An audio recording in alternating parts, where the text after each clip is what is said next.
रात के 12 बजे जब बारिश की बूंदें घुंघरू की तरह छत पे बढ़ती हैं, आरव अपने नए फ्लैट में बॉक्सेस अनपैक कर रहा होता है। एक बॉक्स से गिरती है एक पुरानी डस्टी डायरी जो देखता ही उसकी क्यूरियोसिटी को जगाती है। डायरी पे सिर्फ एक लाइन लिखी होती है, जो इस डायरी को पढ़ेगा उसका नाम लिखा जा चुका है। आरव सोचता है प्रैंक होगा, पर क्यूरियोसिटी में डायरी खोलता है। पहला नाम रवि शर्मा, 3 जन 2019, death by fouling from balcony. Search करता है, shocked, it's real. Second name, third name, सब सही निकालते हैं। सब लोग इस फ्लैट के पहले टेनेंट्स थे। पर फिर एक ट्विस्ट, आरव डायरी को जलाने की सोचता है। जैसे ही मैच लगाता है, डायरी खुद से पलटना स्टार्ट करती है। एक लास्ट पेज दिखता है। इसे मिटाने का एक ही तरीका है, किसी दूसरे का नाम लिख दो।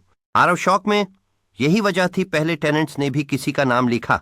अब वो डिसीजन के पॉइंट पे है, अपनी जान बचाए या किसी और के लिए। हर रात से बचने के लिए एक नया पाप करना पड़ता है। क्या वो किसी और का नाम लिखेगा या खुद को इस भयानक घर से आजाद करेगा? आरव के पास सिर्फ एक ऑप्शन था, किसी और का नाम डायरी में लिखना, वरना उसकी मौत लिखी जा चुकी थी। आरव डायरी के सामने बैठा है, हाथ में पेन, आंखों में परेशानी। सिर्फ 2 मिनट बचे हैं। उसकी सांस तेज चल रही है। तभी फोन बजता है, माया का कॉल। माया बोली, बस मिलने आ रही हूं, सरप्राइज देना था। आरव शॉक में, अगर उसने नाम लिखा तो माया, पर अगर नहीं लिखा तो वो खुद। दरवाजा खुलता है, माया अंदर आती है गिफ्ट लेके। आरव यूज देखता रहता है, हाथ डायरी पे पेन रेडी। एक आंसू टपकता है। माया हंसी हंसी में कहती है, आरव तो कुछ परेशान लग रहा है, सब ठीक है। आरव डायरी को बैंड कर देता है, कहता है, मैं किसी और के नाम पे अपनी मौत नहीं बेच सकता।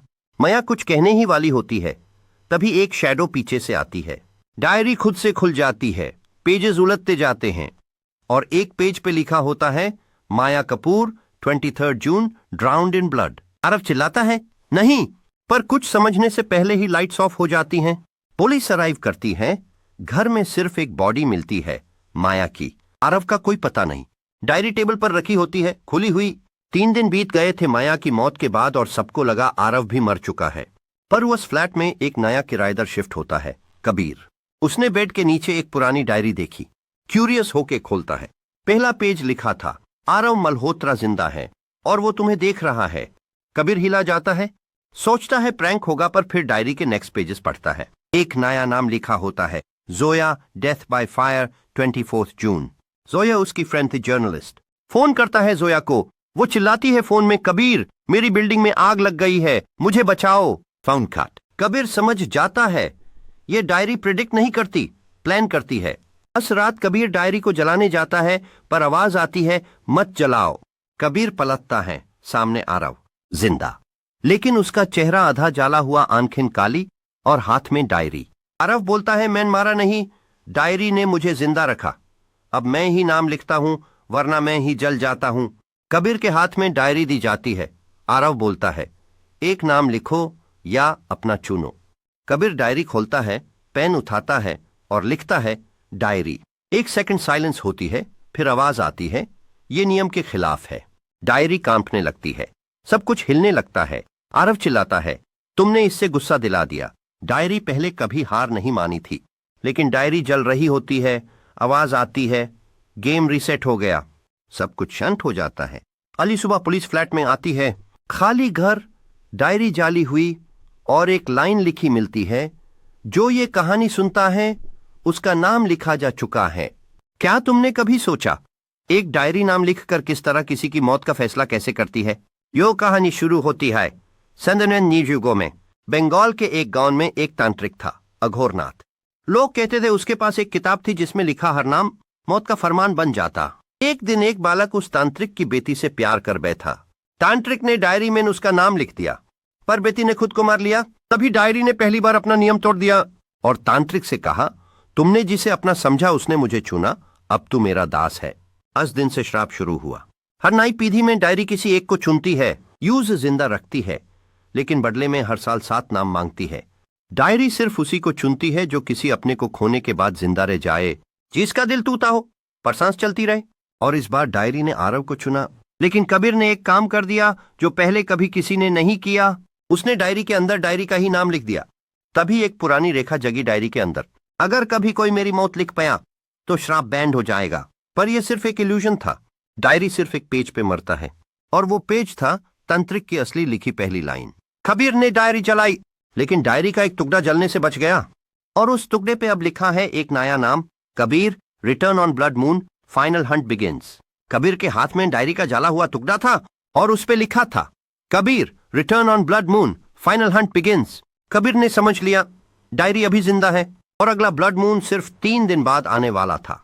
3 दिन, बस 3 दिन उसके पास थे पूरी कहानी खत्म करने के लिए। कबीर लाइब्रेरी, इंटरनेट, पुरानी जंगली किताबें सब कुछ खोजता है। तभी एक रेफरेंस मिलता है, काला वाचान, एक किताब जो सिर्फ एक तंत्रिक ने लिखी थी जिसमें लिखा था। कबीर समझ गया कि डायरी को खत्म करने का एक ही तरीका है, वापस उसी जगह ले जाना जहां वो बनी थी, अघोरनाथ की समाधि। ब्लड मून वाली रात कबीर जंगल के बीच वही समाधि ढूंढता है। आसपास सब अंधेरा, हवा में सिर्फ एक ही आवाज, कबीर, अब तू मेरा है। डायरी खुद लिखने लगती है। पेजेस उलट रहे थे और नाम लिखा जा रहा था, Kabir, heart stops at 0333 AM। Kabir समझ गया अब कुछ भी करने का लास्ट चांस है। वो समाधि पे डायरी को रखता है और बोलता है, आज तू किसी का नाम नहीं लिखेगी, आज मैं तेरा नाम लिख रहा हूं। उसने जाला हुआ पेन उठाया, डायरी का लास्ट ब्लैंक पेज खोला और लिखा। पूरा आसमान लाल हो गया, हवा रुक गई, डायरी से चीखने की आवाज आई, यह नियम के बाहर है, यह नियम के बाहर है, यह नियम। सडनली डायरी एक भयानक धुआं बन के जल गई। कबीर बेहोश हो गया। जंगल में लोगों को एक लड़का मिलता है, कबीर, हाथ में सिर्फ एक जाली हुई डायरी का कवर, बिना किसी पेज के, और उसके नीचे एक लाइन लिखी थी, जो अंत लिखता है उसका नाम कहानियों में लिखा जाता है, मौत में नहीं। डायरी तो खत्म हो गई, लेकिन कबीर अब भी एक नॉर्मल इंसान है या श्राप उसके अंदर आ गया? कबीर की आंखें अब भी उस पुराने दाग को छुपाए हुई हैं जो उसकी जिंदगी का हिस्सा बन चुका है। जब उसने डायरी की आखिरी पेजेस पर लिखा तो उसने अपने जीवन के सबसे गहरे राज को सामने लाने का फैसला किया। क्या उसका ये कदम उससे आजादी देगा या उस पर एक और भयानक श्राप डल देगा? कबीर को यह समझना होगा कि सच्चाई का सामना करना कभी कभी सबसे कठिन फैसला होता है।